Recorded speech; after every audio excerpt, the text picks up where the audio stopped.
नमस्कार, news for nation देख रहे हैं आप और मैं आपके साथ प्रार्थना। बिहार में विधानसभा चुनाव को लेकर सियासत गरमाई हुई है, जहां एक तरफ विपक्ष जो है वो लगातार सरकार पर आरोप लगाते रहते हैं और चुनाव में बढ़ चढ़कर हिस्सा लेने के लिए लोगों के बीच पहुंचने की पूरी पूरी कोशिश की जा रही।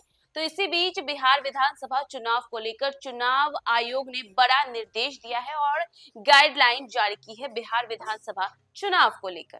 दरअसल आपको बता दें कि बिहार विधानसभा चुनाव में राजनीतिक दलों को एआई का इस्तेमाल करना महंगा पड़ सकता है। जी हाँ, चुनाव आयोग जल्द ही एआई को लेकर गाइडलाइन भी जारी करने वाला है।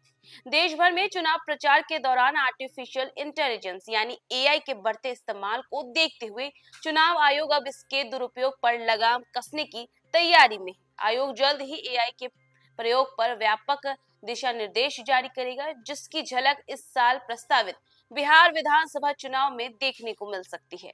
आयोग के सूत्रों के अनुसार प्रस्तावित गाइडलाइन में राजनीतिक दलों, मीडिया संस्थानों और सोशल मीडिया प्लेटफॉर्म को एआई जनरेट कंटेंट का स्पष्ट रूप से खुलासा करना अनिवार्य होगा। खासतौर पर डीफेक और फर्जी वीडियो ऑडियो पर पारदर्शिता सुनिश्चित करने के लिए सख्त प्रावधान तय किए गए हैं।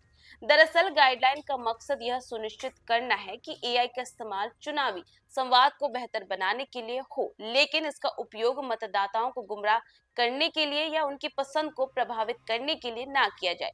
आयोग का मानना है कि एआई लोकतांत्रिक प्रक्रिया का सहायक बन सकता है, लेकिन इसकी आड़ में निजता और निष्पक्षता से समझौता नहीं चाहिए।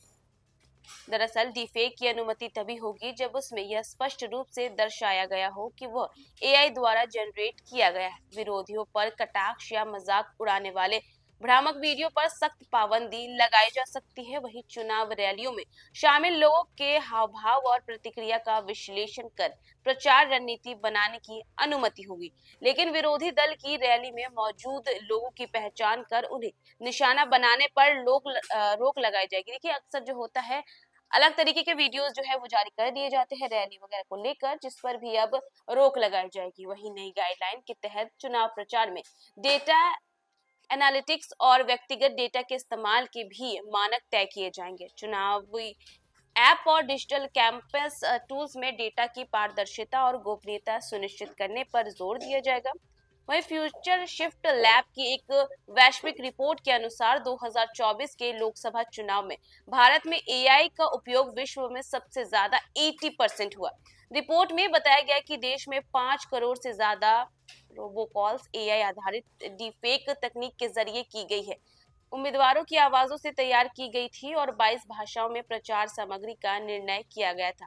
भारत में एआई का यह उपयोग अमेरिका के मुकाबले 10% ज्यादा है और ब्रिटेन से 30% अधिक गया है, जिससे चुनाव आयोग की चिंता और बढ़ गई है। यानी कि इसके इस्तेमाल से चुनाव आयोग की जो चिंता है वो बढ़ गई है, क्योंकि अमेरिका से ये 10% ज्यादा है और ब्रिटेन से 30% अधिक पाया गया है, जिसके बाद से चिंता बढ़ी है। सूत्रों की माने तो चुनाव आयोग अगले कुछ हफ्तों में गाइडलाइन जारी कर सकता है, ताकि बिहार विधानसभा चुनाव से पहले सभी राजनीतिक दल और प्लेटफॉर्म इनका पालन सुनिश्चित करे। आयोग का यह कदम डिजिटल युग में चुनाव की पारदर्शिता, निष्पक्षता और मतदाताओं अधिकारी की रक्षा दिशा में एक अहम पहल मानी जा रही है।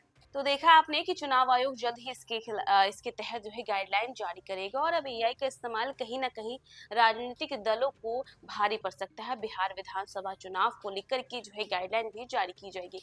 इससे पहले भी हमने आपको बताया है कि बिहार विधानसभा चुनाव को लेकर के ईवीएम की मशीनों की भी अच्छी तरीके से जांच हो रही है, ताकि मतदाता जो है वो सही तरीके से वोट दे और अच्छे से उनकी जो है गणना की जाए। तो फिलहाल इस खबर में बस इतना ही। बाकी देश दुनिया की तमाम अपडेट्स के लिए देखते रहे न्यूज फॉर नेशन।